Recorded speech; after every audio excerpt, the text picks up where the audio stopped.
I bought the truck back in 2003 from a friend of mine in Greeley, Colorado.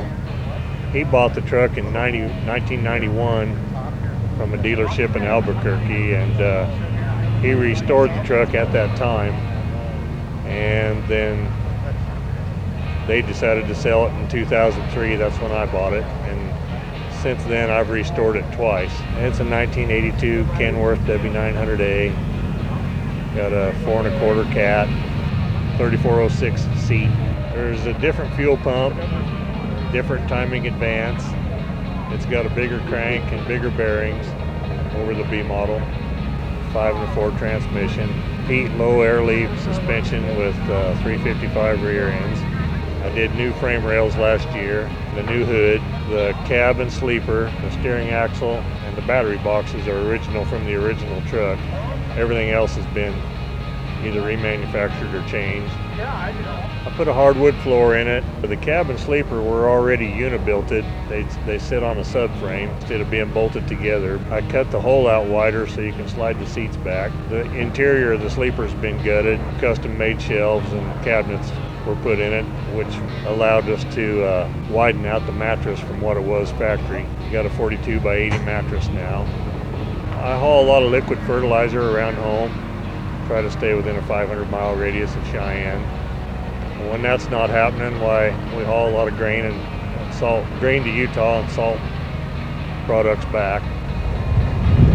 When I'm pulling this trailer, it's anybody's guess where I might go or what I might do, but I was in Pennsylvania last week to the antique truck show out there.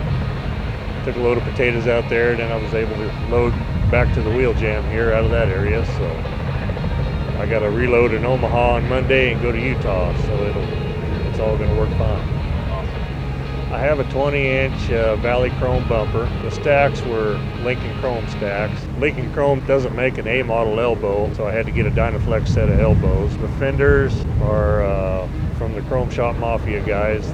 I think they call them Best Fit. I've got a stainless deck plate that was made by a friend of mine in Pennsylvania at a Peterson Manufacturing underneath the cabin sleeper. They're called tunnel lights. Top cab lights are Grody's, and I believe the headlights I got from SLC Lighting in Ohio.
Well, Clyde, you got that radio on there. Yes, sir, Chris. It's a nice morning out here in Huron, South Dakota. Sun's going to be out after bed, I'll bet. We could do with a few less mosquitoes, but other than that, everything's great.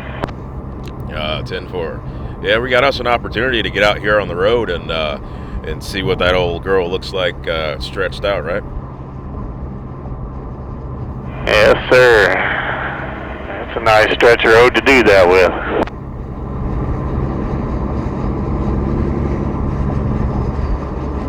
Picking up from our conversation, we were talking about some of the things that you do with the truck. You covered a lot of restoration points and aspects with the truck, and I believe that there's some other things. I mean, I'm sure you didn't do all this yourself. You know, how'd you? Who do you got for a crew there helping you out with this?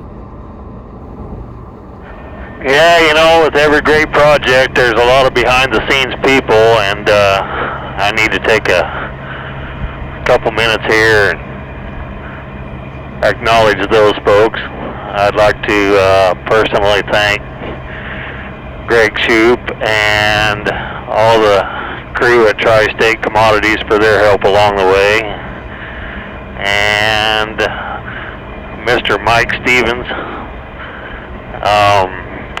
down at Eaton Paint and Body in Eaton, Colorado, and a lot of his crew that worked on the truck when it was come time to paint it. There's Farmer's Shade Tree Garage out in Yuma, Colorado. They're the ones that helped me along the way with changing my frame rails out. They did an excellent job. Made it very easy on my end to get it done. And first and foremost, I really need to thank my wife, Melody, for sticking behind me on the project. She's been a real trooper putting up with it all, and she's pretty tickled pink with the end result also, so it's worked out very well for me on all aspects. Well, that's great. It sounds like you got a fantastic crew of people helping you out there and getting the truck where you wanted it to be.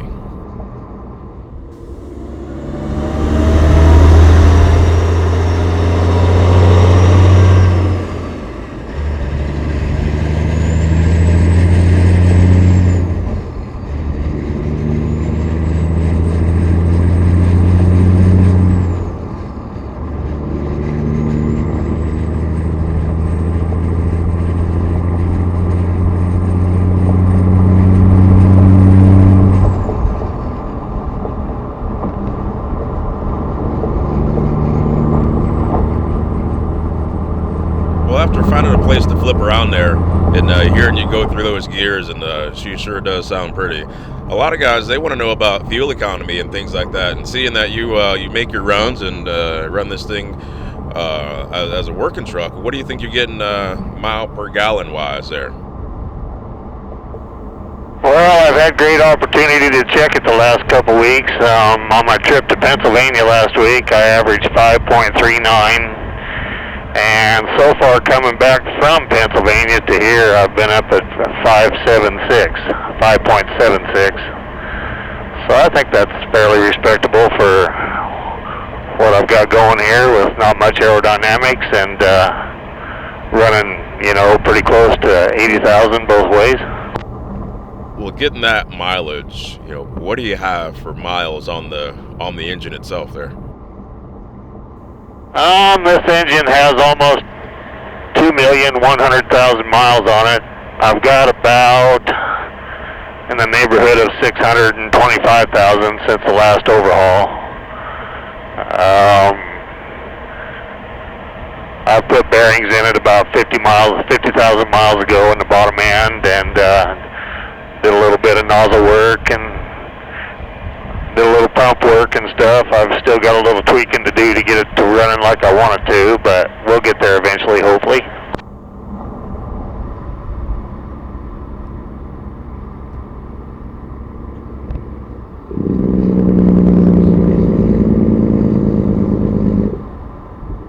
I'm going to throw another safety question at you. With what you see or have seen throughout the years of trucking and in different trucks and in different towns and things like that, what are the things that you've seen in terms of motorists not paying attention when it comes to moving over for safety vehicles?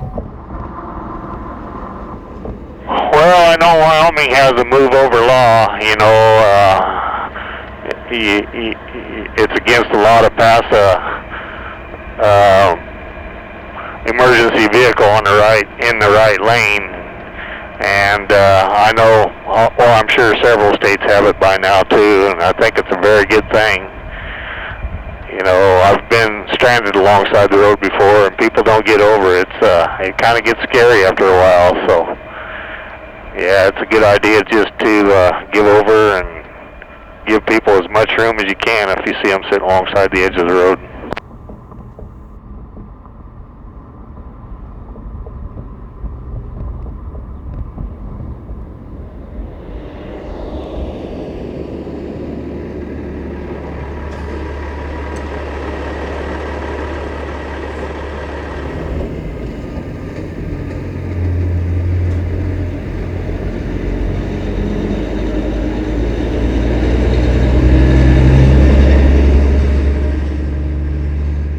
Clyde, thanks for, as we sneak back in here to the fairgrounds, there's some judging and some other activities yet for Wheel Jam.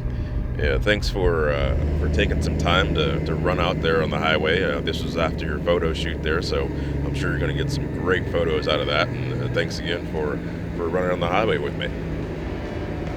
Well, thank you very much, Chris, for your time and effort, your expertise. I'm very anxious to see the end result of this video. 10-4.